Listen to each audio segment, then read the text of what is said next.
ربي الله حسبي الله توكلنا على الله ولا حول ولا قوة إلا بالله العلي العظيم.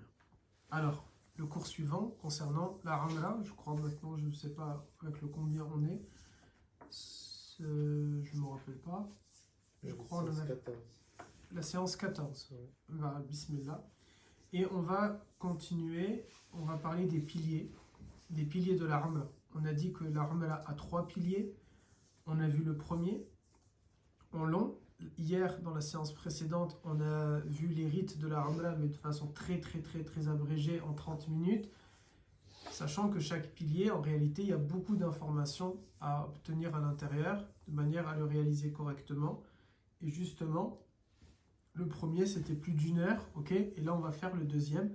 Peut-être, c'est pas nécessaire qu'il dure 1 heure, celui-ci, peut-être il durera moins, mais ça reste que, quand on parle des piliers, on ne peut pas simplement se contenter de dire voilà, la Umra, c'est 3 piliers, c'est de se mettre en sacralisation, vous devez le faire au miqat, vous devez mettre 2 tissus sur vous, après vous devez tourner autour de la Kaaba, vous devez faire 7 trajets entre Safa et Marwa, et après vous vous rasez et c'est fini. Parce que le dire de cette manière-là, c'est prendre le risque de ne pas réussir à valider notre Umra auprès de Allah Azza wa Jal.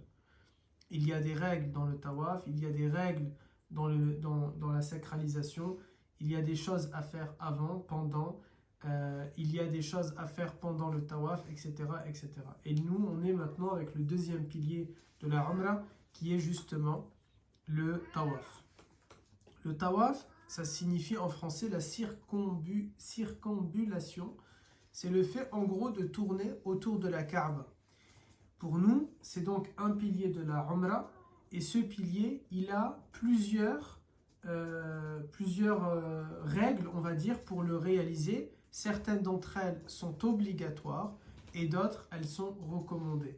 Les règles qui sont recommandées, certes, on va les faire dans un deuxième temps. Certes, si tu ne les fais pas, ton tawaf, il passe quand même, il peut être validé par Allah Azza wa Jal, mais il y a quand même ici le fait de passer à côté d'un véritable tawaf pour ressentir qu'on est en train de faire un tawaf. Dis-moi mon grand. Ça veut dire quoi la circambulation? C'est le fait de tourner autour de quelque chose, et là en l'occurrence de tourner autour de la Kaaba. Mathalan, quand vous prenez la prière, elle a des rukun et elle a des actes sunna. Pourquoi je vais comparer à la prière? Parce que dans des hadiths, dans de nombreux hadiths, on nous enseigne que le tawaf est une prière. Si vous prenez une prière, ok, classique, que vous connaissez tous, mathalan, la prière de Dohe, et que dans cette prière-là, on va faire étape par étape, et vous allez, le mot peut-être n'est pas joli, mais dénuder cette prière-là, lui retirer tout ce qui est sunna pour ne garder que l'obligatoire. Cette prière, elle est valable d'un point de vue shari'i, mais tu ne vas pas ressentir peut-être que tu es dans une prière. Voilà pourquoi le Nabi alayhi salam nous a rajouté des éléments dans cette prière-là pour qu'on la ressente davantage. Mathalan, je vais rentrer en prière et je vais dire Allahu Akbar, ok? Et puis maintenant, je vais simplement dire la Fatiha, mais je ne vais pas dire une sourate juste après. Ensuite, je vais faire une inclinaison, je ne vais pas parler. Je vais me relever, je vais me prosterner, je vais m'asseoir, je vais me prosterner, je ne fais aucune invocation. Ensuite, je vais faire pareil dans la deuxième raka'a, et ensuite je fais mon tashahhud, je ne fais pas de salat ibrahimiyya, et ensuite je me relève et je refais une seule sourate, et ensuite je me baisse et de nouveau je me lève. Et ma prière, je ne vais pas prendre du temps dans chaque position, je ne vais pas faire attention dans le changement de mes positions. C'est une prière qui va être vidée de son sens, de l'essentiel, car la prière c'est quoi? C'est la connexion avec Allah Azza wa Jal, c'est le recueillement, c'est le khushu'. Dans ta prière, tu es censé pouvoir faire pas mal d'invocations. Quand tu vas être en prosternation, tu es dans la position la plus proche de Allah Azza wa Jal. Tu vas pouvoir faire avec encore plus de... Tu vas réciter des surahs, tu vas pouvoir méditer sur le sens le sens de ces sourates-là, etc., etc. Et il va y avoir ce qu'on appelle le recueillement, il va y avoir ce qu'on appelle le fait de prendre son temps dans chaque position, etc. At-tawaf, il est donc de la même manière. Si je le réalise qu'avec le pilier, certes, il est valide à condition que je l'ai correctement fait, Mais si je ne fais pas les actes sunna et que j'ai raté un des actes obligatoires, alors je n'ai rien pour compenser. De la même manière dans la prière, pourquoi on récite une deuxième sourate? De sorte que si la Fatiha tu l'as mal faite, Inch'Allah, la sourate supplémentaire, elle a rattrapé ce pilier-là qui était de réciter la Fatiha convenablement. At-Tawaf est donc divisé en deux catégories. Les actes obligatoires du Tawaf, ils sont au nombre de 3, et les actes recommandés, il y en a plusieurs. Parlons d'abord des actes obligatoires dans le Tawaf. Tout d'abord, c'est de débuter et terminer les tours par la pierre noire. Je débute et je termine mes tours par la pierre noire. Je vais juste ouvrir au chat, sinon il va nous casser la tête. Bien.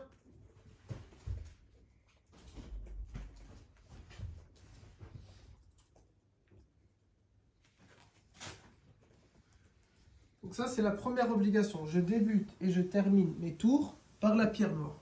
Deuxième obligation, c'est de réaliser 7 tours complets, on dit bien complets, autour de la Kaaba dans le sens inverse des aiguilles d'une montre.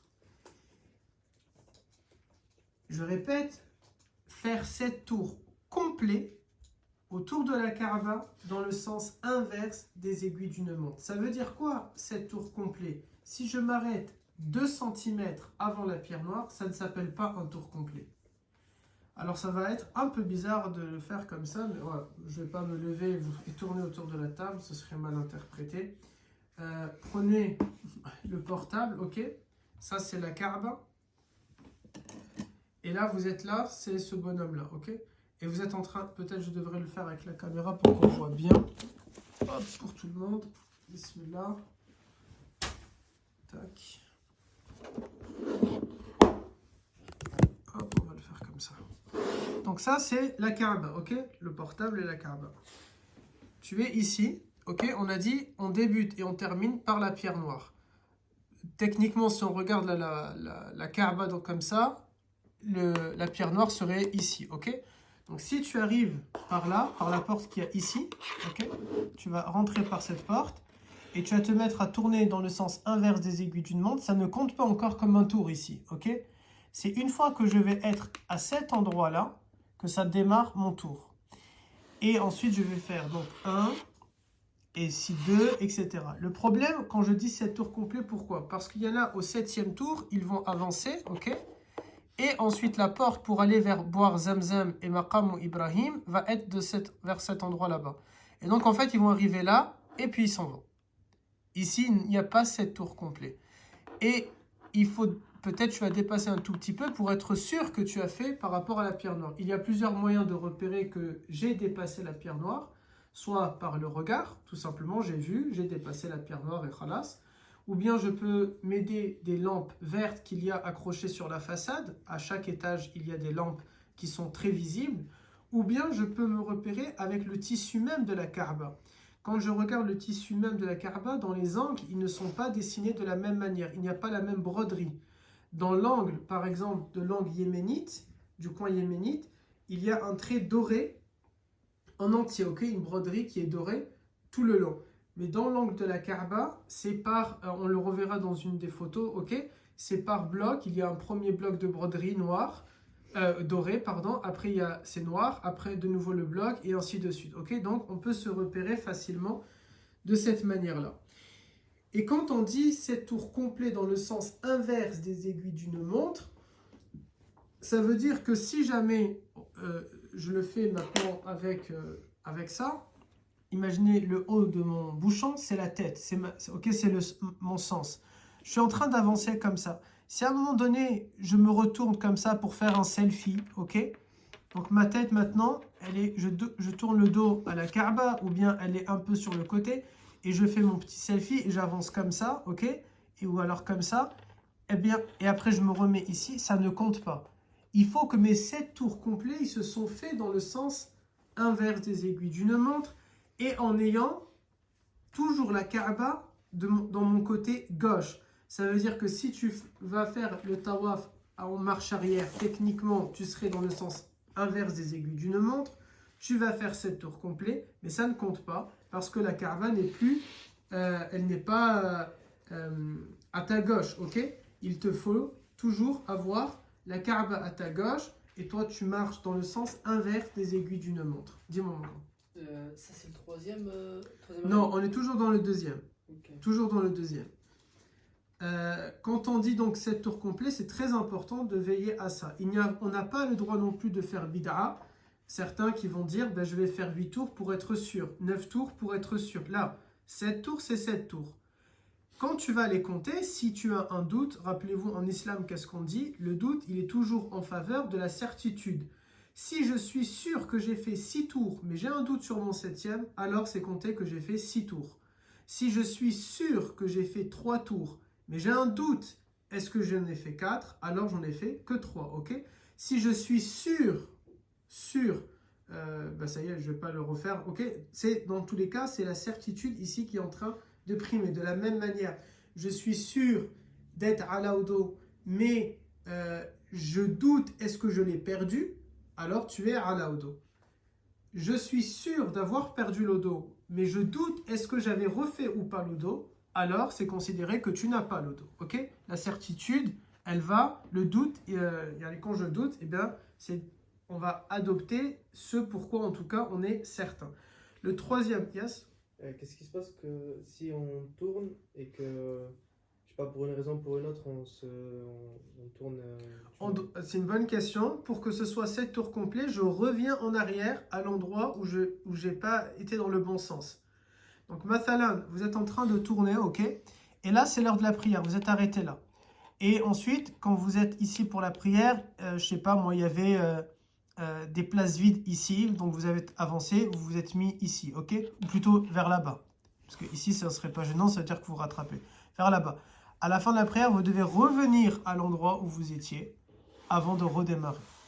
Puisque là, vous n'êtes plus en train de faire le tawaf au moment où vous êtes en train de vous positionner, ok?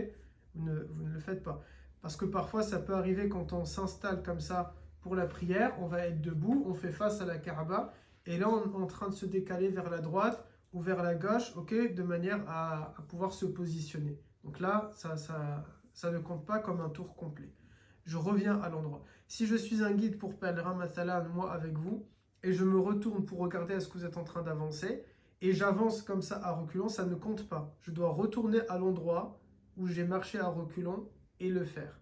Ok? C'est très important. La troisième obligation, c'est de garder. Ah bah c'était ça. En fait, je l'ai mis avec le point 2, mais vous pouvez le mettre en point 3. C'est de garder constamment la Kaaba sur mon flanc gauche.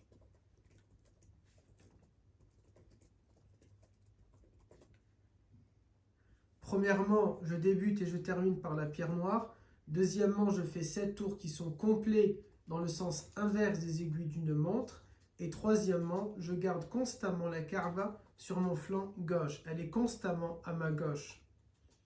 Ça, c'est l'obligatoire. Si je fais ça, bi'idnillah, Allah Ta'ala accepte mon tawaf. Si j'ai fait les 1 heure de cours que je vous ai raconté sur le ihram, Inch'Allah Ta'ala, Allah Ta'ala accepte votre ihram, votre état de sacralisation. Dis-moi. Il n'y a rien à réciter. Dans l'obligatoire, il n'y a rien à réciter. Mais c'est une bonne remarque que tu me fais là.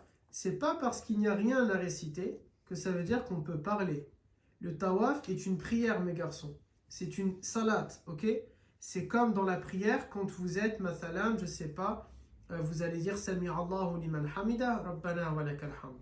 Amma, vous allez faire la dua qui est Hamdan kathiran mubarakan tayyiba. Amma, tu ne parles pas. Ok? Tu es en pleine prière. Quand tu es assis entre deux prosternations, Amma, tu vas dire Rabbi ighfirli warhamni wahdini, etc. Ou bien tu ne vas pas parler. Ok? Tawaf, c'est une prière. Amma, je parle, mais dans le sens, pardon, je ne parle pas. Astaghfirullah. Amma, je suis en train de faire mon dhikr. Amma, je ne parle pas. Amma, je fais dhikr. Amma, je ne parle pas. Amma, je suis en train de faire mes invocations. Amma, je ne parle pas. Parce qu'on est en plein dans une prière. C'est-à-dire que ceux qui ont sorti leur téléphone pendant le tawaf, malheureusement, c'est exactement pareil. C'est exactement pareil que de dire pour la prière de Maghrib, Allahu Akbar, Bismillahirrahmanirrahim. Et pendant que tu le fais, tu es en train de te filmer sur Instagram, en train de tenir ton portable pour te filmer. C'est exactement la même chose. Alors à la limite, tu vas me dire, tu as posé ton téléphone par terre et tu te filmes en prière, c'est discutable, mais ça n'a pas invalidé ta prière parce que tu ne le tiens pas dans tes mains. Mais pendant ton tawaf, tu as sorti ton téléphone, tu es parti te connecter, tu as vu ton mur Insta, selon plus ce que tu as l'habitude de regarder, donc c'est plus ou moins halal, plus ou moins joli, qu'est-ce que ça va t'afficher. Et ensuite, tu es en train de te filmer pendant ça. Là, ici, bien sûr, ça ne passe pas, ok? Je sais pas si vous avez déjà répondu à cette question. En moyenne, ça dure combien de temps un tour? Hein? Je crois que vous avez déjà répondu à cette question, mais ça dure combien de temps en moyenne un tour? Les 7 tours, on les fait généralement en 1 heure et quart à peu près. Alors, s'il n'y a personne autour de la Kaaba, tu fais un tour en 5 minutes. S'il n'y a personne, un tour complet, 5 minutes. Quand je dis personne, c'est pas t'es tout seul. Il y a très très peu de monde, tu le fais en 5 minutes. Ça peut monter à 15 minutes. Ça peut monter à beaucoup plus pendant le Hajj, par exemple. Vous voyez? Pendant le Hajj, ça peut être 20-25 minutes pour faire un tour. Un tour, c'est énorme, ok? Généralement, tawaf, ça prend 1 heure généralement à le faire. Voilà pourquoi, là, quand on ira même avec la umrah familiale, pendant le tawaf, après, si c'est l'heure de la prière, on sépare les hommes et les femmes. Ils ne vont laisser que les hommes. Donc nous, qu'est-ce qu'on fera, Inch'Allah? Tout simplement, c'est qu'on va essayer d'arriver pour les horaires de la umrah en dehors des heures de prière, de sorte que, même par exemple, admettons, Maghrib est à 18h, on arrive à l'esplanade pour commencer la umrah au moins à 16h30 max, de sorte que lorsque c'est l'heure de Maghrib, on est déjà dans Safa et Marwa. Car là, à Safa et Marwa, c'est facile, on ne sépare pas les hommes des femmes, ni les hommes, même on va prier devant et les femmes derrière, on est dans le même endroit, on se voit.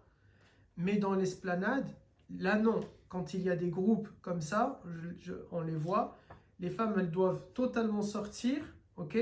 Et les hommes ils vont rester. Après c'est compliqué de pouvoir se retrouver, c'est pas impossible bien sûr, mais c'est complexe. Ça voudrait dire que les hommes, déjà ça veut dire que les femmes à un moment donné en plein tawaf, elles ont dû s'arrêter, donc il faut qu'elles se rappellent à quel endroit elles se sont arrêtées. Et les hommes à la fin de la prière, ils doivent aller chercher peut-être leur femme, leur mère, leur sœur, etc. Donc eux aussi, ils doivent se rappeler à quel endroit ils se sont arrêtés. C'est un peu complexe. Certes, ils pourraient se dire à ce moment-là, bon, on annule un de nos tours, parce que dans tous les cas, il n'a pas été complet, on le recommence.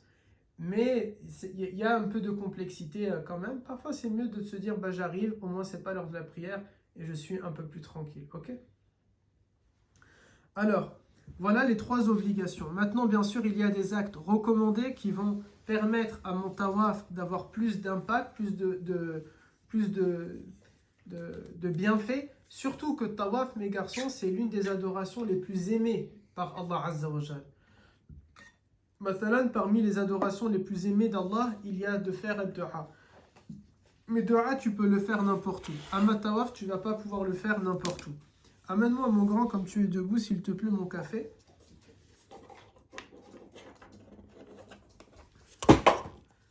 Allah, Allah.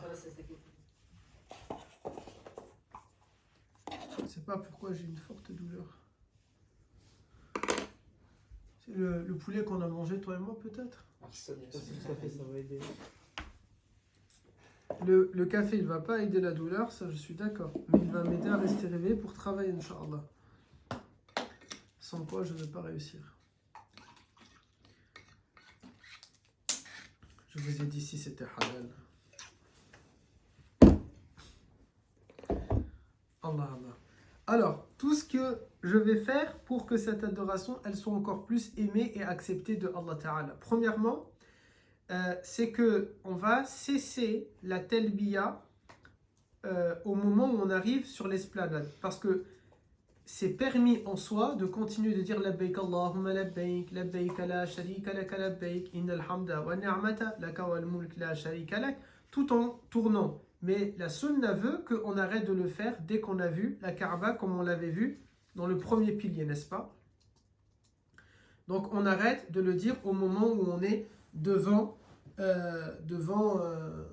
la Kaaba. Ça c'est le premier acte sunna du tawaf. Deuxième acte sunna du tawaf, c'est d'être ala au dos. Bien que ceci n'est pas requis, c'est pas une obligation pour la majorité des écoles, il y a toutefois une minorité de savants, ok, qui considèrent que l'odo est obligatoire lors du tawaf. Mais alhamdulillah, la majorité facilite cela en disant que ce n'est pas une obligation. Ce qui veut dire que si tu es certain que quand tu vas faire tawaf, ça va être l'heure de la prière, c'est plus simple de faire l'odo avant de débuter tawaf. Si tu es certain que quand tu vas finir tawaf, ça ne sera pas encore l'heure d'une prière, c'est pas grave si là tu n'as pas l'odo et que tu veux faire ton tawaf, yani la basse. Et quand tu finis de sortir du mataf, tu auras les endroits pour faire l'odo, ok? Quand on est là-bas, il y a les endroits où on fait l'odo, ils ne sont pas propres en réalité. Certains sont propres, d'autres ne sont pas propres, donc vraiment ça va dépendre quand tu arrives, est-ce que c'est propre ou c'est pas propre. Si quand tu arrives c'est propre, alhamdoulilah, tu peux faire le dos et après tu débutes tawaf, même s'il ne va pas y avoir l'heure de la prière. Si tu repères que c'est pas propre et tu es sûr qu'il ne va pas y avoir l'heure de la prière, tu fais ton tawaf et après quand tu arrives à Safa et Marwa, il y a les fontaines et là c'est plus propre. Tu vas le faire debout mais tu ne pourras pas accéder aux sanitaires. Là ça va être uniquement l'odo sans passer par les sanitaires. Car, encore une fois, on avait déjà vu ça dans les règles de Tahara, mes garçons. Quand tu es à l'odo et tu as perdu l'odo par exemple pour une flatulence, tu n'es pas obligé de faire l'istinja. Tu peux te contenter simplement ici de faire l'odo. Sauf si tu penses qu'il y a des choses qui sont sorties, à ce moment-là, l'istinja va être obligatoire. Il y avait des questions, je crois. Non? Si. Là-bas, comment ils font l'odo? Enfin, genre les sanitaires, c'est comme... c'est des... Toilettes turques. Ah, c'est turc, c'est comme à l'ancienne. Comme à l'ancienne. Toilettes turques. Et pour faire l'istinja, c'est un truc, ils ont un truc spécial comme du coup là-bas c'est un pays musulman et tout. Ah oui, dans les hôtels et tout ça, il y a les comment on appelle ça? La douchette. De partout il y a la douchette. À l'aéroport, dans la gare, dans le train, dans les hôtels, de partout il y a la douchette. C'est plus hygiénique que d'avoir un seau. Okay. Moi je t'ai dit les toilettes turques. Wallah je sais pas, en réalité je suis pas rentré à vérifier. Si c'est des sanitaires comme en France, ça veut dire il y a la douchette. Mais ça reste ouais. Le monde entier là-bas. Vaut mieux pas. Et pour le petit odo, est-ce que c'est le robinet comme nous? Et oui, ça quand c'est propre, c'est bien. Tu t'assois, il y a un petit truc, tu vas t'asseoir. Voilà, tu t'assois, t'appuies sur le robinet et tu fais l'odo. Il n'y a pas les seaux et tout comme au bled, c'est pas propre ça, vous voyez. Là, t'appuies et tu fais. Ça va. Moi, je l'ai déjà fait.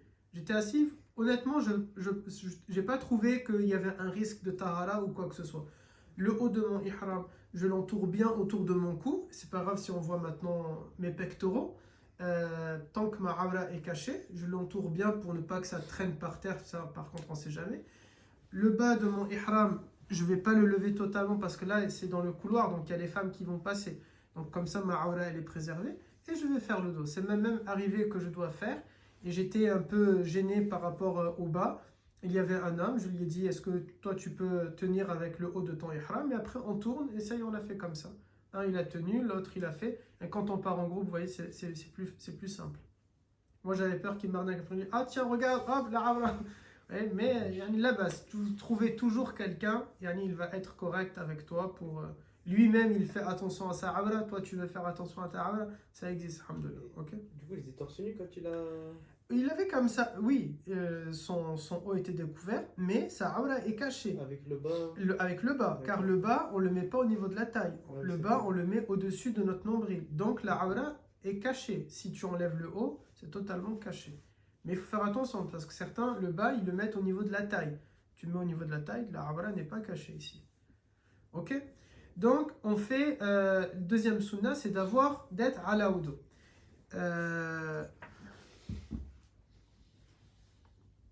Allahumma salli alayka ya sayyidi Rasulallah. Juste, oui, troisièmement,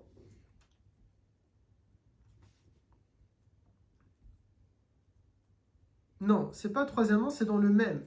En fait, je l'ai inclus dans le même, qui est, maintenant je comprends pourquoi je l'ai inclus là. Dans ce point-là, j'explique, je dis que la sunna veut que tu aies ala au dos, ok, mais une minorité de savants te dit, non, la majorité te dit tu peux ne pas être ala au dos, pardon. mais une minorité te dit il te faut être ala wudu.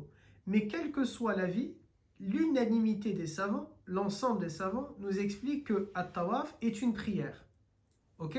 Donc là, on dépasse le cadre là de la sunna. La sunna, c'est ce que je viens de vous dire, d'être ala wudu. Mais j'explique maintenant ce point-là en disant que tous les savants sont unanimes pour dire at-tawaf, c'est une prière. Et donc, ici, j'en profite pour dire, même si c'est dans le point d'un acte sunna, c'est une obligation de se taire dans le tawaf. Se taire en dehors du dhikr, se taire en dehors des du'a, se taire en dehors des invocations, se taire en dehors de parler avec Allah Ta'ala, se taire en dehors de la nécessité, bien sûr. Ok? Et par exemple, il y a plusieurs hadiths qui vont dans ce sens, notamment un où le prophète dit, alayhi salam, la circonambulation, c'est-à-dire le tawaf, est une forme de prière. Quand vous la faites, ne parlez que peu. Et il dit aussi, selon Ibn Abbas, at-tawaf autour de la maison est comme la prière, sinon qu'il vous est permis de parler en la faisant, mais ne dites que du bien. Et ici, le Nabi, il dit, ne dites que du bien. Parler de dunya, c'est pas parler du bien, ok?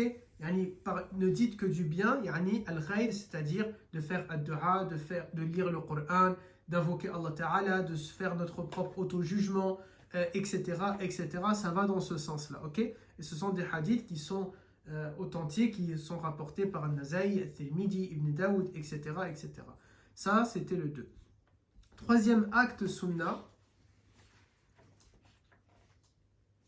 c'est de découvrir notre épaule droite durant le tawaf, en faisant passer le izar, c'est-à-dire le haut de notre tissu, en bas de l'aisselle droite, et avec le pan qui se pose sur l'épaule gauche. On l'avait évoqué, souvenez-vous, la dernière fois.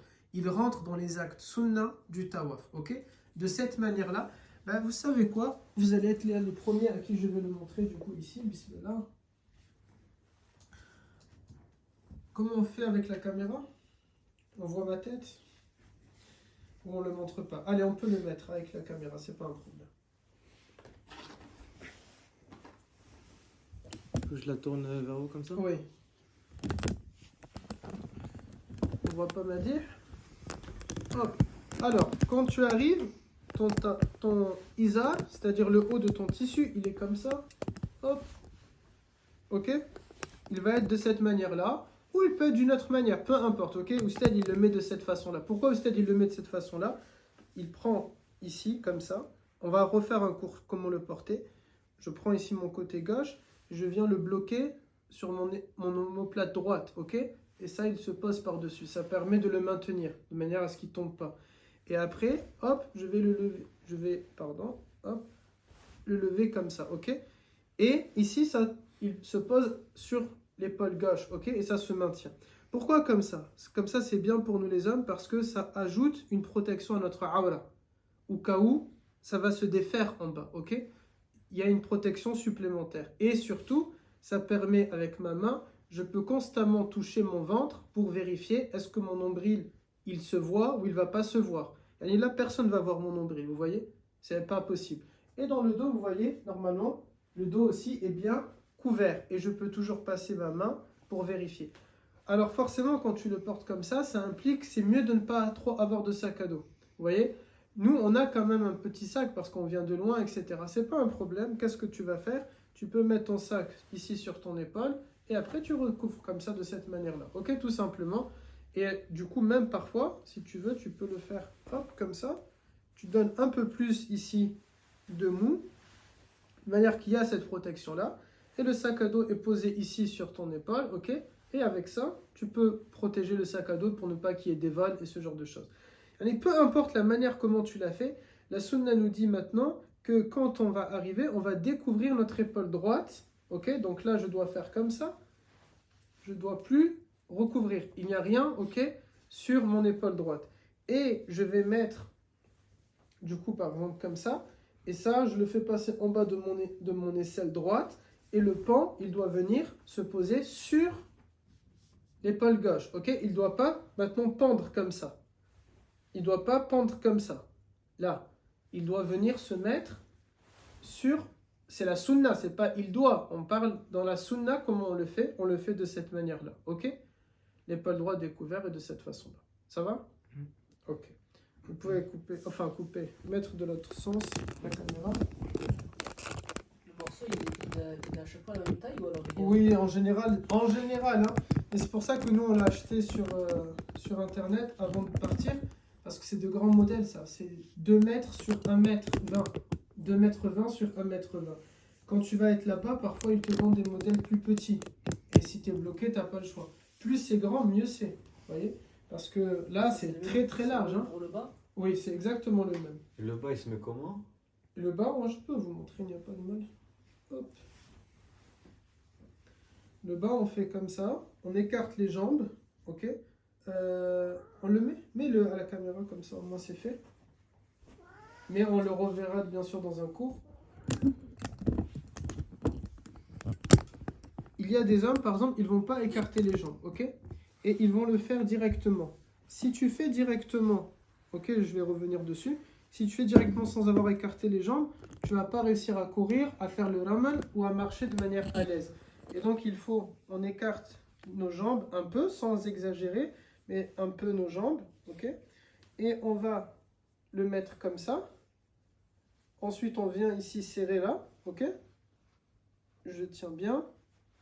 Et je fais comme ça, avec ma main. Il n'y a pas une manière, ok? Tout le monde peut faire comme il veut. Là, maintenant, je suis dans ma salle de bain. Je l'ai bien remonté, ok? Avant de le faire, j'aurais dû d'ailleurs commencer comme ça. Je l'ai bien monté, ok? Je l'ai bien monté. Et ensuite, là, je suis dans la salle de bain. Je peux maintenant resserrer. Et je pris ma ceinture que j'ai préparée. Je la mets là, tout seul, parce que, ok, vous essayez. Si vous n'y arrivez pas, vous allez demander à quelqu'un. Vous avez serré avec votre ceinture. Maintenant, c'est bien serré.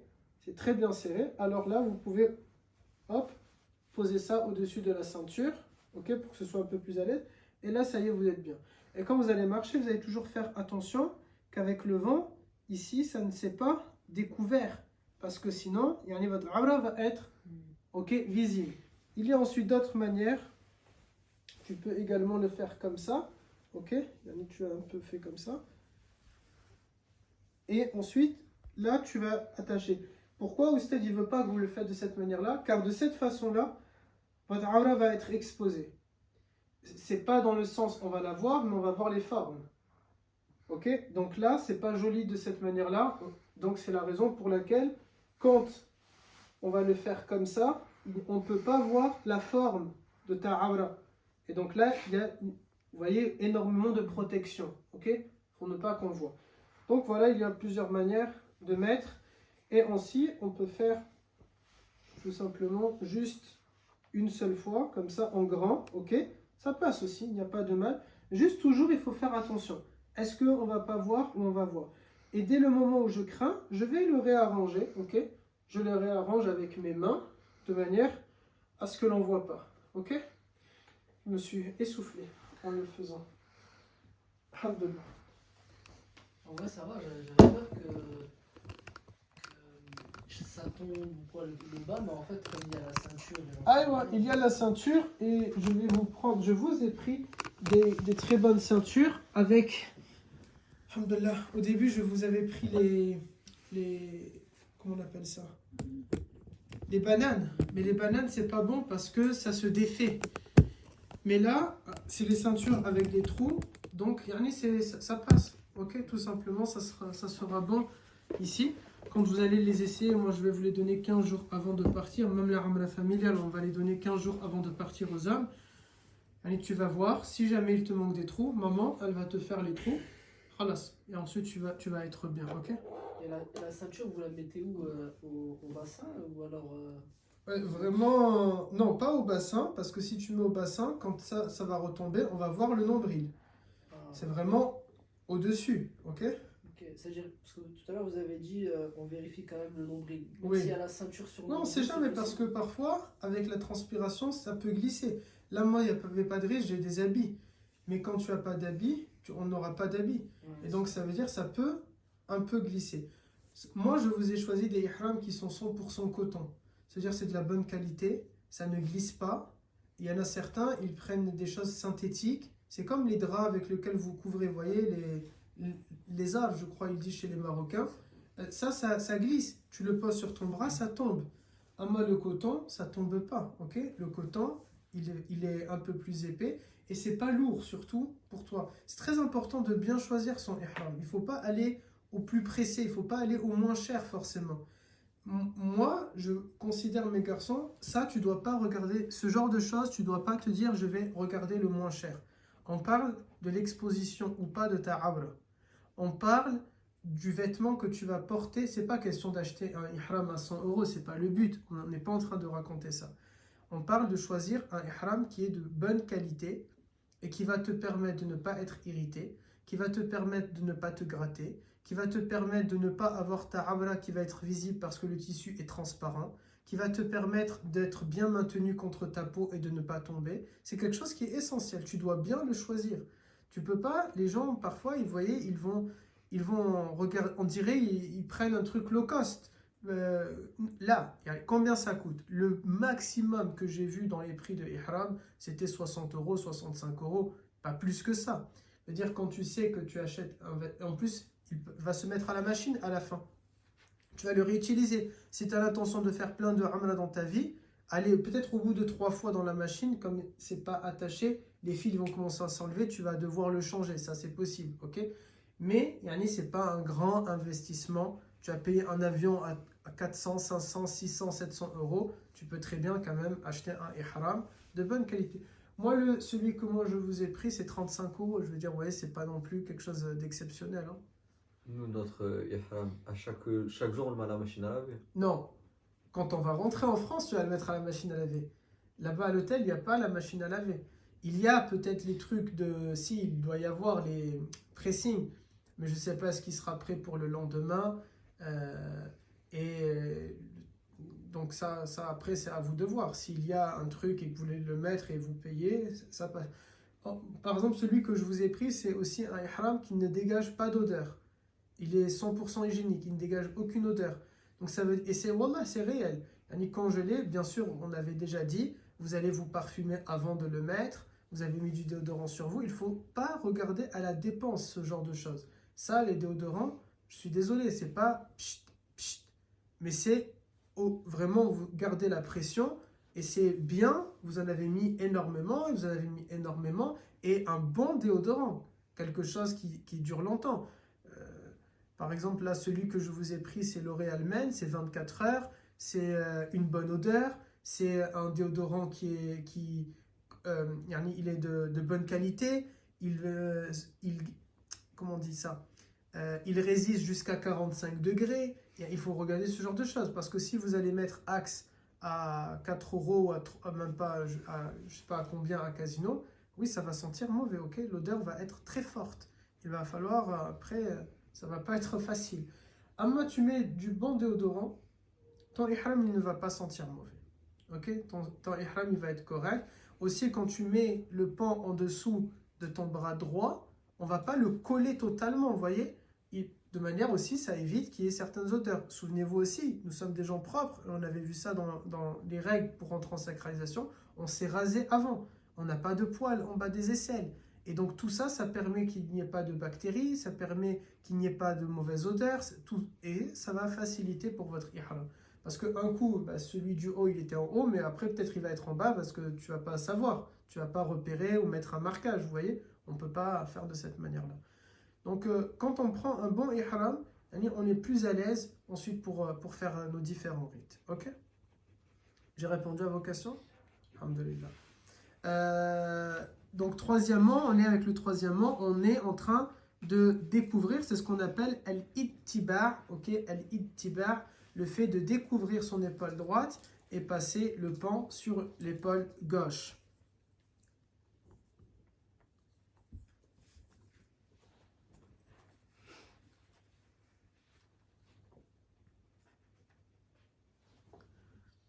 Pourquoi et d'où vient al-ittiba'?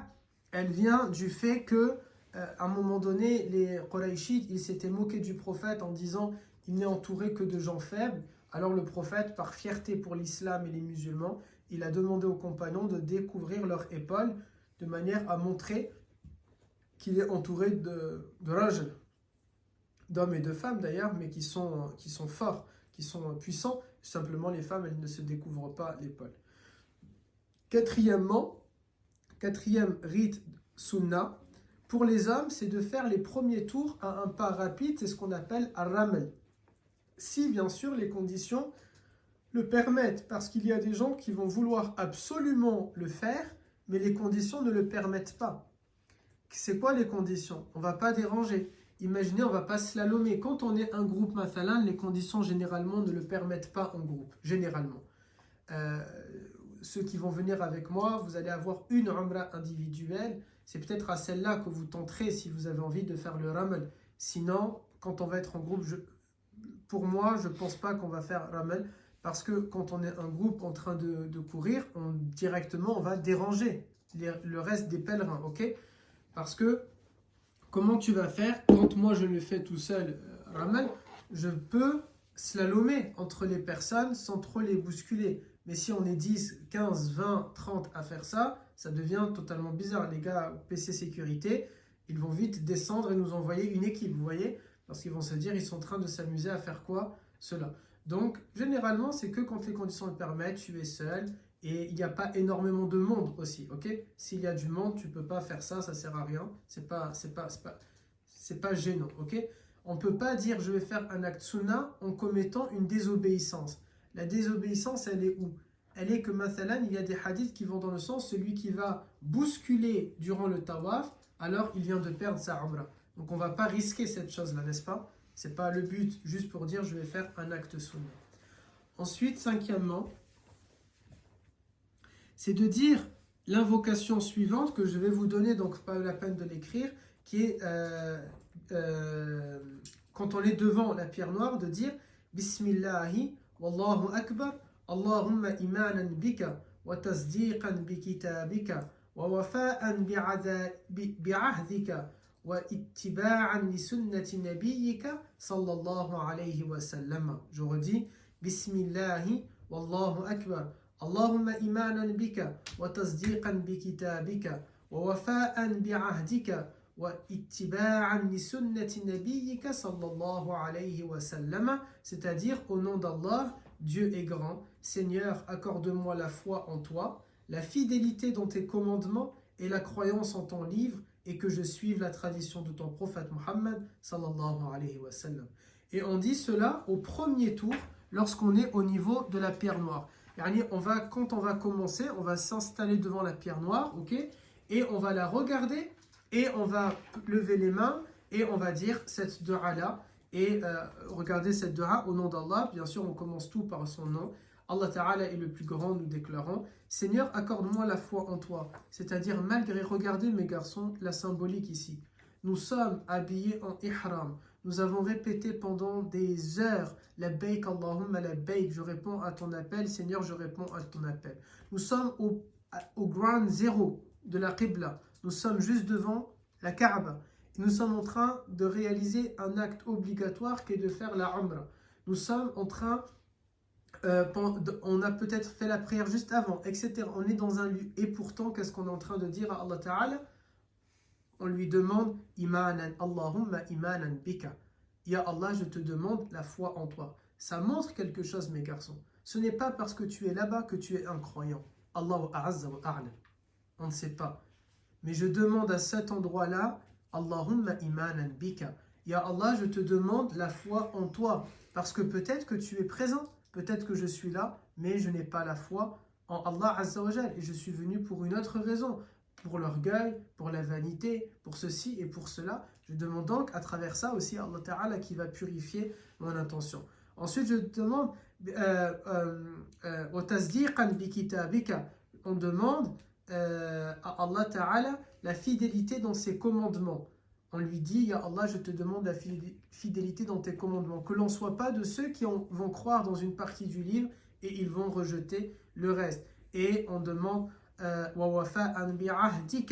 et la croyance en la fidélité dans tes commandements et la croyance dans ton livre, et que je suive et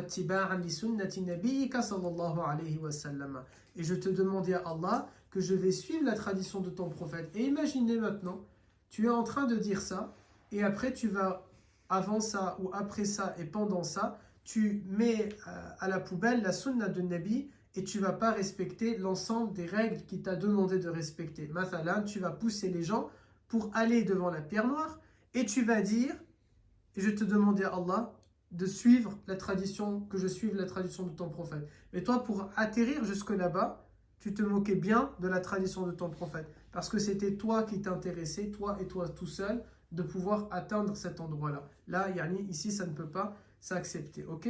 6e acte sunnah. À chaque tour, lorsque l'on va faire face à la pierre noire, on va dire la parole précédente ou bien à minima, se contenter de dire Bismillah, Allahu Akbar. Et en effet, on ne pourra pas vraiment faire le reste de la dua parce qu'il y a énormément de monde pour la pierre noire. Et donc lorsque tu vas être lancé dans tes tours, tu as à peine le temps de passer devant et de lever ta main et de dire Bismillah, Allahu Akbar. Ok? Mais si tu vas dire la dua en entier, peut-être que tu n'auras pas le temps. Mais là-bas, si tu peux le faire, c'est bien. Sinon, à minima, de dire ça. Généralement, les gens, ils disent après, à part le premier tour, généralement, les gens disent simplement Bismillah, Allahu Akbar. 7e rite sunnah. À chaque tour, faisant face à la pierre noire, on va essayer de la toucher dans la mesure du possible, mais sans occasionner de gêne aux autres pèlerins. À défaut, on lève la main dans sa direction.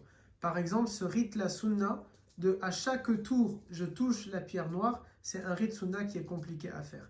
Quasiment un peu, déjà, pouvoir toucher la pierre noire une première fois dans notre vie, enfin une première fois lors d'un rite de la Umrah, c'est déjà un exploit, surtout si on l'a fait en respectant les règles, c'est-à-dire sans bousculer les gens. Alors de là à le faire à chaque tour, c'est quasiment impossible. Donc là, qu'est-ce que l'on fait? À défaut de la toucher, on dirige nos mains dans sa direction de cette manière-là, en disant Bismillah, Allahu Akbar, et après on vient embrasser nos mains, comme si on avait vraiment réussi à la toucher. Car si on a réussi à la toucher, qu'est-ce que l'on fait? On pose nos deux mains dessus, comme ça, et on dit, ensuite, Bismillah, pardon, on embrasse avec nos lèvres, on la touche, on embrasse ensuite avec nos lèvres, et là, si on n'arrive pas à le faire, au moins on met nos mains dans sa direction, en disant Bismillah, Allahu Akbar, et ensuite on les colle sur nos lèvres, comme si vraiment on a réussi à embrasser la pierre noire. Ok? Yes. C'est pour celui d'avant, vous avez dit, on doit dire Bismillah, Allahu Akbar à chaque tour. À chaque tour devant la pierre noire, oui. On met nos mains dans sa direction et après on fait quoi? Et ensuite, on les ramène vers nous pour embrasser le bout de nos doigts, comme si c'est le bout de nos doigts, ils avaient réussi à la toucher. Okay. Symboliquement, parce qu'on n'est pas à côté pour pouvoir le faire. À défaut de faire ça, si même ça, on ne peut pas le faire à cause de la foule, au moins on lève la main. Ok? Au moins on lève la main dans sa direction pour dire Bismillah, Allahu Akbar. 8e, toucher dans la mesure du possible, mais sans occasionner bien sûr de gêne aux autres pèlerins, l'angle yéménite. L'angle yéménite, c'est l'angle qui a juste avant la pierre noire. Contrairement à la pierre noire où on doit, c'est un grand mot, dans la sunna, il est recommandé de l'embrasser. L'angle yéménite, on ne l'embrasse pas, on le touche. Ok? Simplement, on le touche.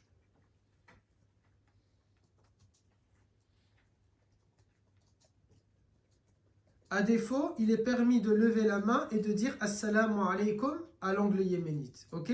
Si on a réussi à le toucher, c'est plus facile que la pierre noire de toucher l'angle yéménite. C'est encore plus facile de toucher la Kaaba que l'angle yéménite. Vous allez tous réussir à toucher la Kaaba, ça ne vous inquiétez pas. Est-ce qu'il y en a un qui pensait qu'il ne va pas réussir au moins à toucher la Kaaba? Non, vous avez tous dit je vais réussir, mashallah. Vous allez réussir là, à toucher la Kaaba, ça c'est pas quelque chose qui est très très complexe à faire. Un peu de patience et après on y arrive. Donc l'angle yéménite par contre on ne va pas réussir à le faire à chaque tour. Donc simplement quand on fait les tours, on passe devant et on lève la main dans sa direction en disant Assalamu alaikum et ensuite on continue jusqu'à la pierre noire. 9e rite sunnah, c'est que entre cet angle-là qui est l'angle yéménite et la pierre noire, entre l'angle yéménite et l'angle de la pierre noire, on va dire autant de fois que possible une invocation, qui est là aussi, ne vous inquiétez pas, je vous la donnerai, mais je le dis quand même pour la caméra au moins, qui est Rabbana atina fid dunya hasana wa fil akhirati hasana wa qina adhaban nar. On demande, notre Seigneur, nous te demandons de nous accorder une vie réussie dans le monde ici-bas, ainsi que une vie réussie dans la suivante, ainsi que de nous protéger du feu, ok, qui est un verset de l'Coran, le fait de dire ça. C'est un verset de l'Coran, ok. C'est à quel moment qu'il faut la rester ça? Entre l'angle yéménite et l'angle de la pierre noire. Et là, directement, vous allez entendre les gens, tout le monde se met à dire, et c'est beau, mes garçons, parce que chacun dit les invocations qu'il veut durant tout le tawaf, la lecture de Coran qu'il veut durant le tawaf, pour ceux qui font les choses sérieusement, qui ne sont pas au téléphone avec le Maroc ou autre. Et dès qu'on est entre l'angle yéménite et l'angle de la pierre noire, pour ceux-là aussi qui veulent faire les choses sérieusement, on dit tous la même invocation. Rabbana atina fid dunya hasana wa fil akhirati hasana wa qina adhaban nar. Rabbana atina fid dunya hasana wa fil akhirati hasana wa qina adhaban nar. On le dit tous. Et ça peut arriver, quelqu'un, il est en train d'avancer, il est en train de faire son dhikr, et après il entend les autres, hop, il se rappelle, ah mince, c'était ici qu'il faut que je dise ça, et il se met à le dire. C'est pas grave s'il n'a pas dit d'emblée, parce que ça reste un rite sunna, ok? Dis-moi. À part certains endroits où on doit faire une dua spéciale, le reste du temps, on est censé être en silence, non? Non. Quand j'ai dit en silence, c'est-à-dire tu ne parles pas pour rien dire. Mais bien sûr, tu n'es pas en silence. Tu vas réciter le Coran, tu vas faire le dhikr, tu vas parler avec Allah Ta'ala comme ça. Mais bien sûr, tu parles de cette manière-là. Quand je dis silence, c'est-à-dire tu ne parles pas pour rien dire, si ce n'est les invocations, les adorations. Ok? Mais bien sûr, on dit des du'a. Vous allez, par exemple, pour vous qui allez être avec moi, je vais vous donner un wird quotidien.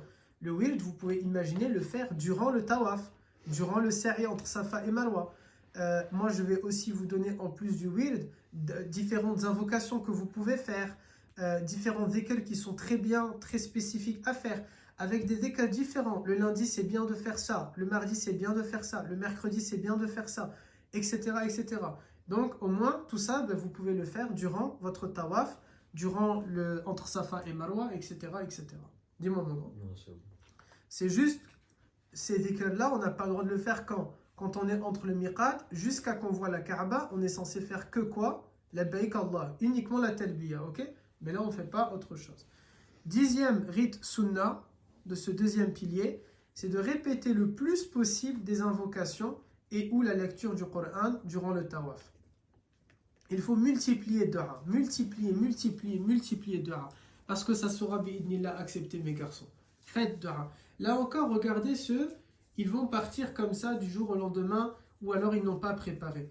Il y a des gens qui vont te dire, et wallahi je l'ai déjà entendu, quand tu vas leur demander de se taire par exemple, ou alors de faire tawaf en faisant dua, ils vont te dire, ça y est, je ne vais pas faire dua pendant 1 heure. Ben oui, si tu n'as pas préparé ton coup.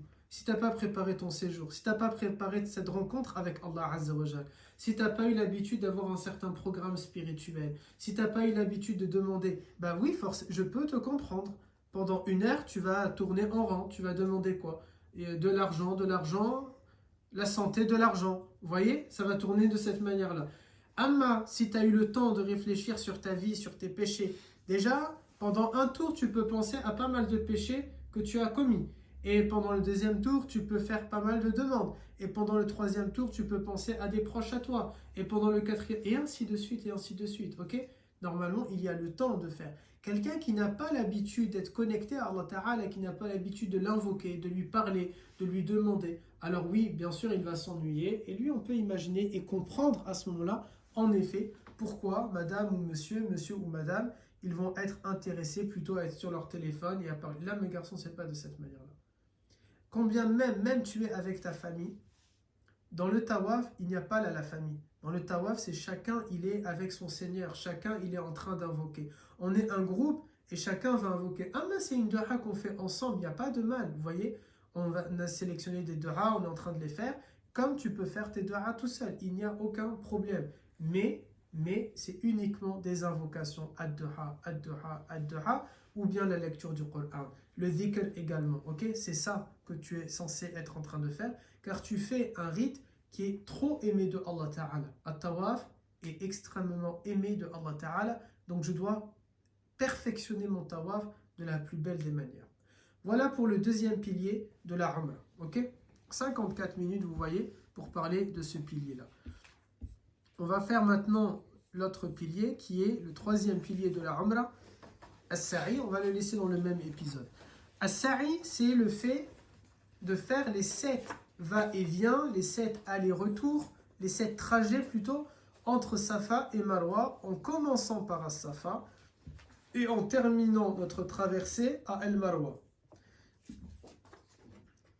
Ces deux choses-là, de faire 7 trajets, premièrement, deuxièmement, de commencer à Safa et de terminer à Marwa, ces deux éléments-là sont les deux obligations du Sa'i. Ce sont les deux. C'est quoi Sa'i? C'est le fait de faire ça. Ok? Ce sont les deux obligations de ce troisième pilier de la Umrah, sans lesquelles la Umrah n'est pas valide. Le Sa'i n'est pas valide et donc la Umrah n'est pas valide.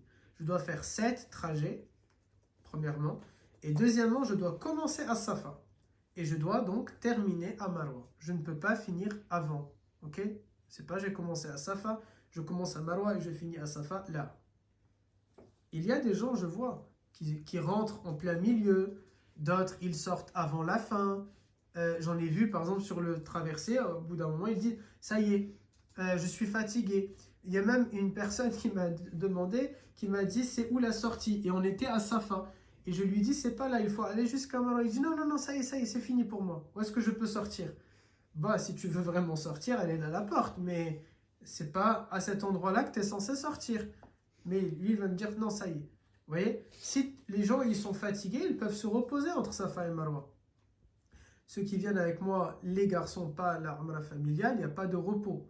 On ne va pas me dire qu'on est fatigué entre Safa et Marwa, s'il vous plaît. Ok?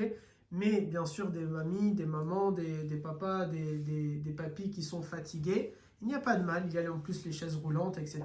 On peut comprendre qu'ils veulent s'arrêter. Mais c'est dommage parce que c'est la dernière ligne droite. Tu finis les 7 trajets et ta Umrah va être finie. Donc c'est là où c'est le dernier sprint.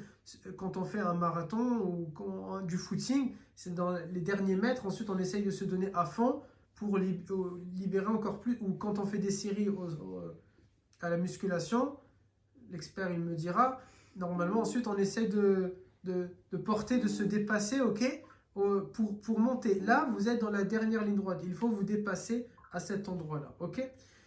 Safa et Marwa, ce sont deux petits monts, ok mes garçons, deux petits monts que notre mère Hajar, elle a escaladé pour rechercher de la nourriture. On avait déjà vu, n'est-ce pas, cette histoire-là. Nous, on n'a pas besoin d'escalader. Maintenant, c'est pavé, il y a du marbre, du carrelage, c'est climatisé, il y a des ventilateurs, il fait frais, il y a de l'eau tout le long du trajet. C'est très large, on n'est pas totalement compressés les uns sur les autres.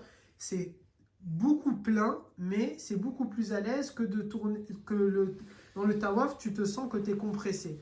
Safa et Marwa, ça va. À part vraiment être, quand on est en haut de Safa et en haut de Marwa, on sent ici qu'on est un peu oppressé. Mais après, pendant toute la traversée, là, on n'est plus du tout compressé. Lorsque l'on fait As-Sa'i et que l'on se dirige vers As-Safa, alors on va dire un verset de Coran que je vous donnerai et qui dit As-Safa et Al-Marwa sont vraiment parmi les lieux sacrés d'Allah. Donc, quiconque fait le pèlerinage à la maison ou fait la Umrah ne commet pas de péché en faisant le va-et-vient entre ces deux monts. Et quiconque fait de son propre gré une bonne œuvre, alors Allah est reconnaissant et omniscient.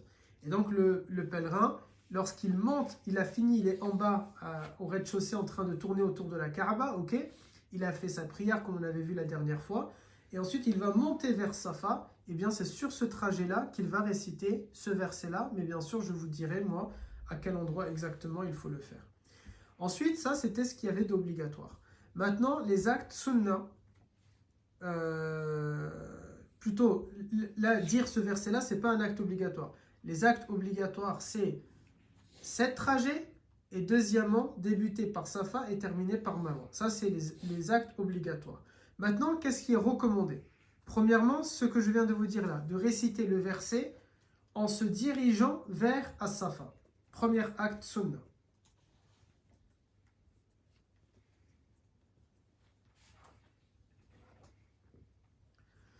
Autre acte sunnah, c'est de dire, avant le verset que nous avons cité, de dire, plutôt, de dire après le verset, Abda'u bima bada Allahu bihi. Je commence par ce que Dieu a débuté. Parce que Dieu a débuté, c'est-à-dire dans le sens, ce qu'il a récité en premier, ce qu'il a dit en premier, c'est-à-dire As-Safa et après Al-Marwa. Ok?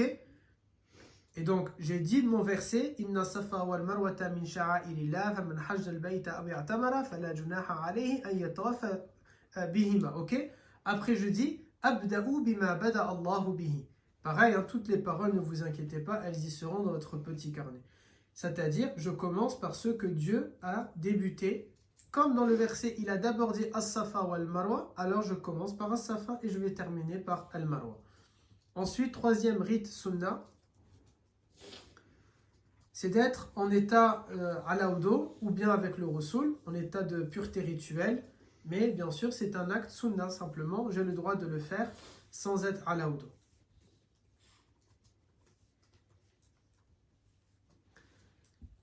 Quatrièmement, c'est quatrième ou troisième? Quatrième. Quatrièmement, de gravir le plus haut possible Safa et Marwa.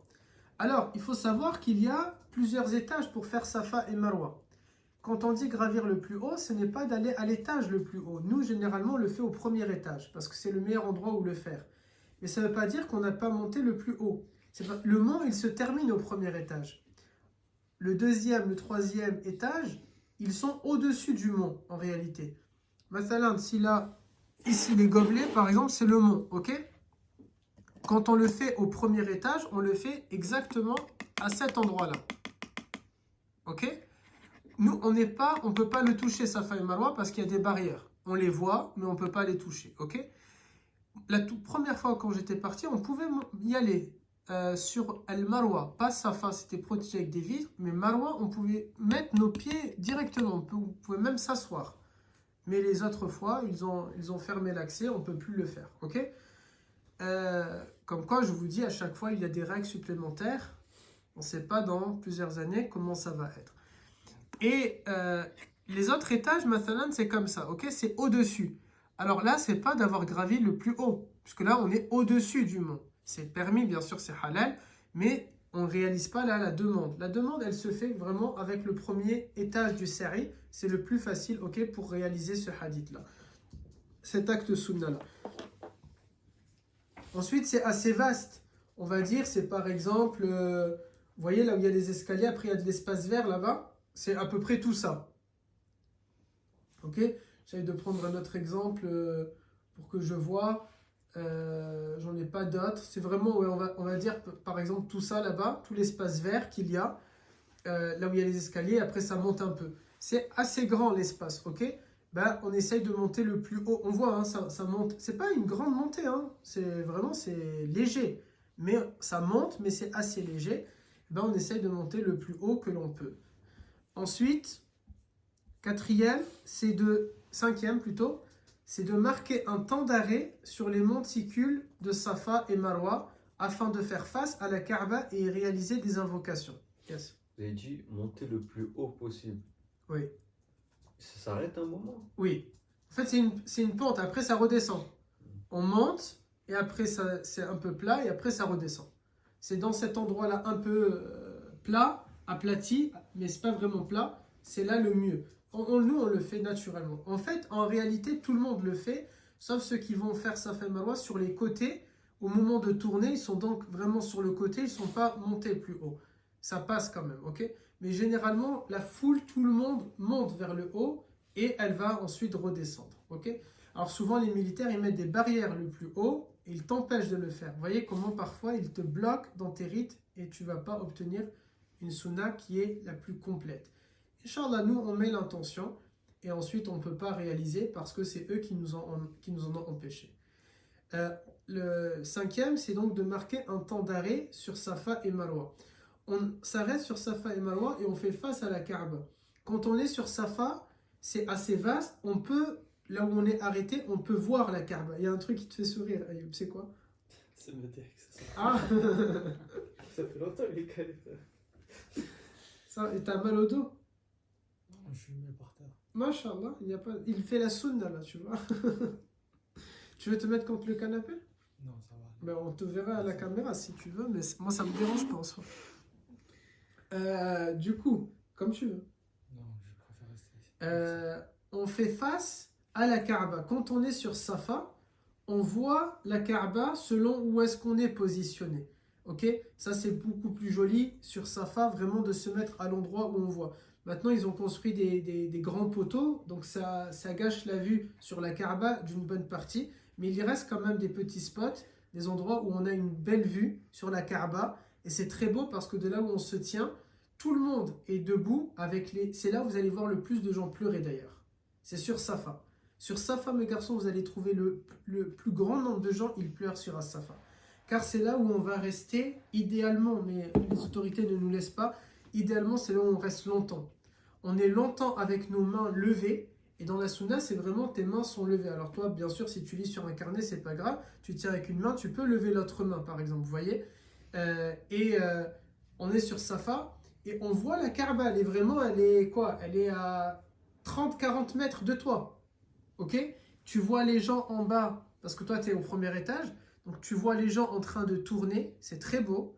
Tu entends le dhikr des gens, et tu vois tous ces gens autour de toi en train de faire la même invocation que l'on va voir tout à l'heure. On dit tous la même dua, ensuite on fait nos propres dua, puis de nouveau la même dua, après nos propres dua, et ça crée vraiment quelque chose. Et c'est là où quand tu arrives, tu es en train de monter, et tu vois des gens qui sont vraiment en pleurs, et qui sont bien, malheureusement parfois interrompus par les autorités parce qu'ils veulent faire un flux de personnes. Je peux comprendre, parce que si on veut tous rester là-bas 2 heures, bah, ça bloque. Mais t'es un peu deg quand même, vous voyez. Tu te dis, mince, non, je veux que moi, au moins, on me laisse. Mais malheureusement, on ne te laisse pas toujours. Donc moi, à cet endroit-là, je vais vous dire, nous, on va faire la dua ensemble que l'on fait tout le monde. Après vos duas personnels, il faudra essayer d'être court, malheureusement, à cause du fait qu'on va nous bloquer. Dès qu'on arrive, on va prendre le temps par contre. Mais c'est après pour les autres trajets que là, il faudra le faire rapidement, malheureusement. En fonction, après, si on a repéré qu'il n'y a pas beaucoup de monde, ça va passer. Ça va? Donc par contre, quand on est sur Marwa, on fait face à la Kaaba, mais on voit un mur. On ne voit pas du tout la Kaaba, tu vois qu'un mur, ok? Un immense mur carrelé, joli, mais c'est du mur, ok? On ne voit pas du tout la Kaaba à cet endroit-là. Comment ça se fait? C'est le bâtiment qu'ils ont construit qui fait qu'on ne voit pas du tout la Kaaba. Il n'y a pas de fenêtre, il n'y a pas de baie vitrée. Ils auraient pu imaginer un truc comme ça, mais non. Donc c'est dommage parce que ça perd de son truc. Et en même temps, ça perd pas, heureusement, parce qu'on entend quand même les décals, on entend les gens. Donc voilà, mais on voit des gens rester. Vous allez le voir de vos propres yeux. Hein. Cette sunna-là, c'est pas... En soi, il y a beaucoup de monde arrêté, mais comparé au flux de gens qui font juste l'aller-retour comme ça, c'est très peu. Très très peu de gens qui réalisent vraiment les actes comme ça, sunna. De prendre le temps, de s'arrêter, d'invoquer, c'est très peu. Il y en a beaucoup. C'est-à-dire parfois, tu n'as pas la place de te poser dans Safa. Mais comparé au flux de gens qui sont en train de défiler, en réalité, c'est très peu. Ok? Tant mieux pour nous. Dommage pour eux. Sixièmement, c'est de se mettre en route vers le monticule suivant en disant une parole qui est spécifique. Celle-là aussi, je vous la donnerai. Mais en gros, cette parole, elle dit « La ilaha illallah anjaza wa'da wa nasara abda wa hazama al-ahzaba wahda.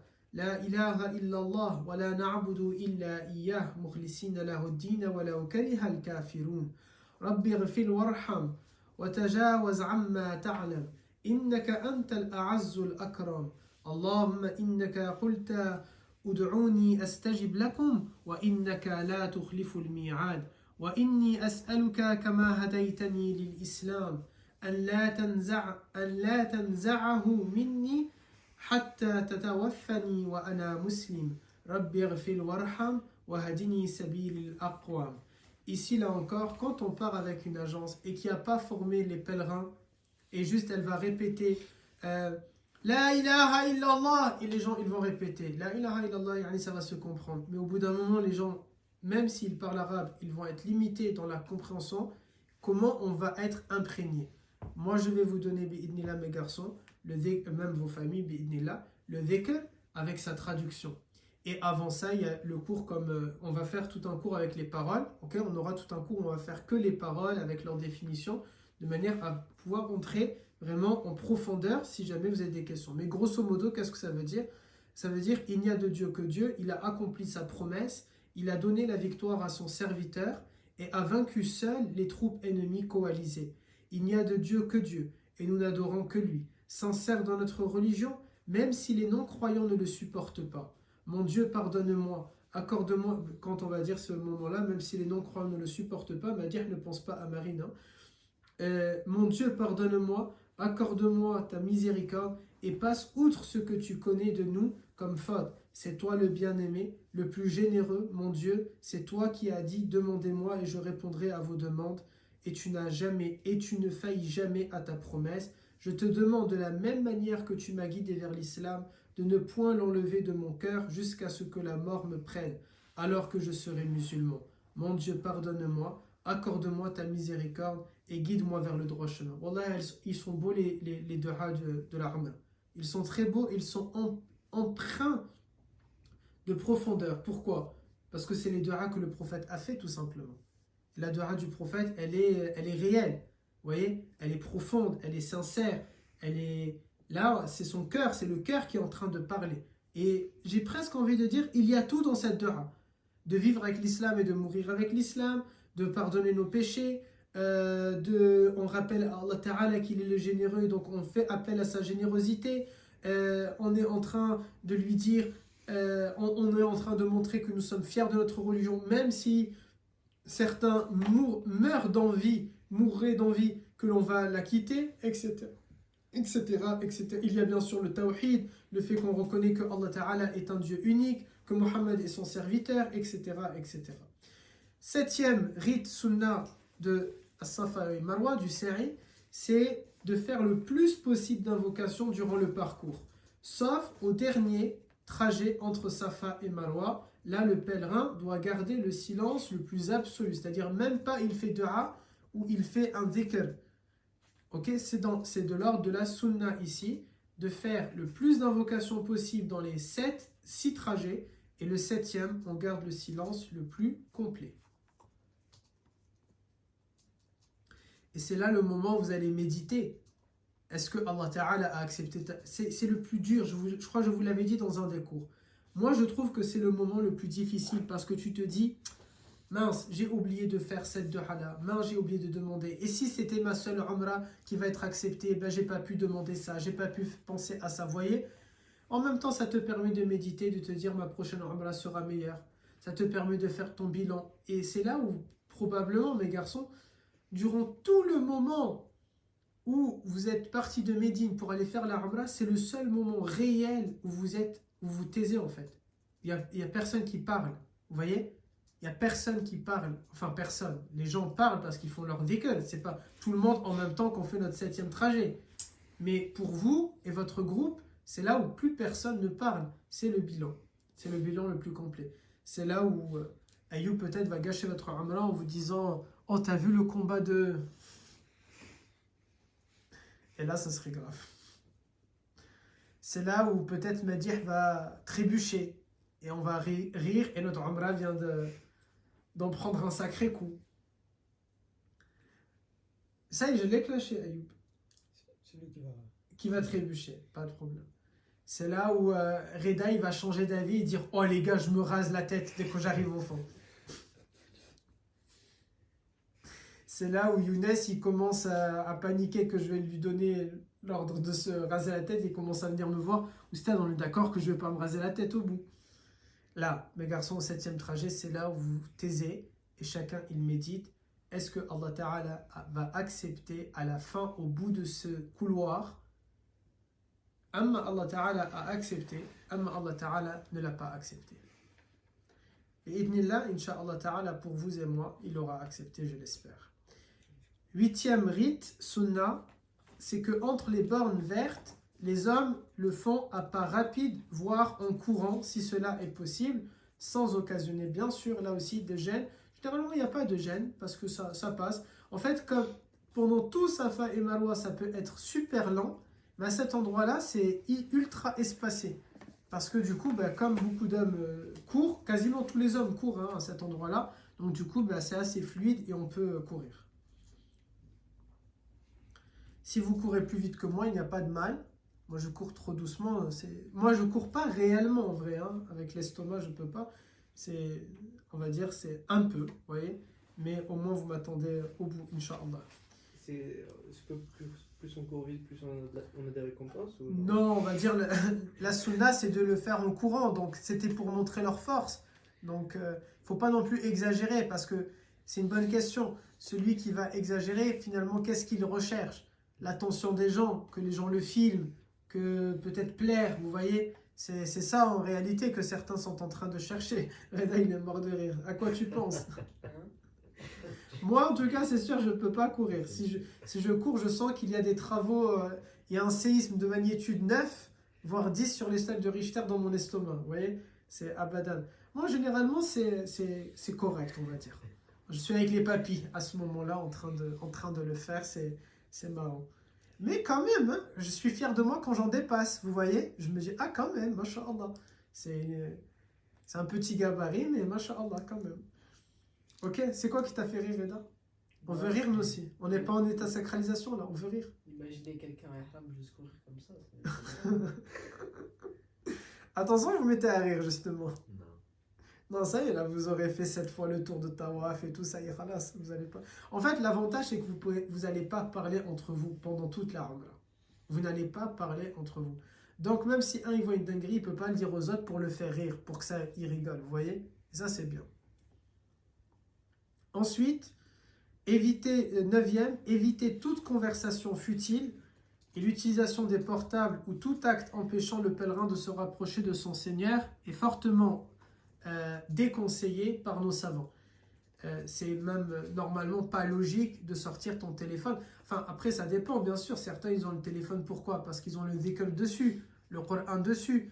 Allez, ça passe, mais attention à ce que ce soit pas activé tes notifications, la Wi-Fi. Pour le moment, ils n'ont pas inventé ça, mais ça se trouve, après, ils vont inventer série Wi-Fi, vous voyez? Ils t'enverront des pubs. On peut imaginer ça, parce que regarde sur Muslim Pro, parfois, il y a des pubs mal élevées. Hein. Je ne sais pas si vous avez déjà vu. Il y a des pubs pas du tout jolies, parfois. Alors moi, une fois, justement, j'étais là-bas, et je veux regarder les horaires de prière, et je tombe sur une publicité, alhamdoulilah, on ne va pas dire que c'était catastrophique, mais on va dire que ça ne passe pas pour un pèlerin, quand même. C'est bizarre pour un pèlerin. Il y a des gens qui sont autour de moi, je me dis purée, ils doivent se dire c'est quoi ce pèlerin, quoi. Vous voyez, pèlerin, c'est le genre de pèlerin que moi je peux me plaindre de eux. Donc attention, voilà pourquoi le portable, c'est pas forcément une bonne idée de l'avoir durant le sa'i, comme durant le tawaf, mais d'avoir plutôt des livres. Et le problème, c'est que là-bas, ils ne te laissent pas, si tu as un gros livre volumineux, ils vont le prendre, ils vont surveiller. Même si tu as des polycopiés, ils surveillent certains. Ça vient d'où, c'est quoi, c'est quelle école, etc. Vous voyez, à un moment donné, moi, ils m'ont pris un de mes livrets pour le regarder. Il a fait une petite tête et je lui ai dit, c'est que dua, quoi, je peux pas faire dua. Et moi, je m'étais imprimé, c'est un truc de 40 pages de dua, vous voyez. C'était bien ça, 40 pages de dua. Ah, j'avais le temps. Et moi, je m'étais donné l'objectif de le faire que en haut de Safa et en haut de Marwa. Donc je disais la dua qu'il faut dire et après je lisais plusieurs pages. Après la dua qu'il faut dire, plusieurs pages. La dua qu'il faut dire. Et alhamdoulilah, une fois j'ai pu faire, il y avait pas, ils m'ont pas, je me mettais dans des coins. Vous voyez, parfois je reculais un peu pour essayer, je laissais les gens passer dans ce genre de truc. Mais ils te repèrent quand même. Yes. En combien de temps à peu près on le fait sans faire mal? Alors 45 minutes à 1 heure à peu près. De 45 minutes, ouais, jusqu'à 1h15 même ça peut prendre aussi. Donc c'est pour ça que généralement on dit qu'une umrah, elle dure en moyenne 2 heures. Puisque vous avez vu, tawaf 1 heure, sa'i 1 heure, ça fait 2 heures. Après, parfois 45 minutes, mais il y a le temps de la prière. Juste après le tawaf, la prière, ça fait ça en moyenne 2 heures. 2 heures dès le moment où tu as mis les pieds à l'intérieur du sanctuaire. Mais si c'est depuis que tu sors de l'hôtel, c'est plus, encore plus. La toute première, elle dure plus longtemps. Pourquoi? Parce qu'on part de Médine. Vous voyez? Donc forcément, il y a 2 heures déjà de train, plus 1 heure à arriver à l'hôtel, après une demi-heure pour aller jusqu'à là-bas, ça fait déjà 3h30, plus 2 heures sur place minimum. Et s'il y a du monde, ça peut monter à 3 heures, 4 heures même. Hein. Une des umrahs que j'ai faites, 5 heures ça a pris. Quand il y a du monde, il y a du monde. Hein. C'est bon? Mm. Allez. Alors, pourquoi j'ai le 3 ici? Tac, le sa'i, ça y est, on a fait. On a fait le pilier 2 et le pilier 3. Si vous avez des questions,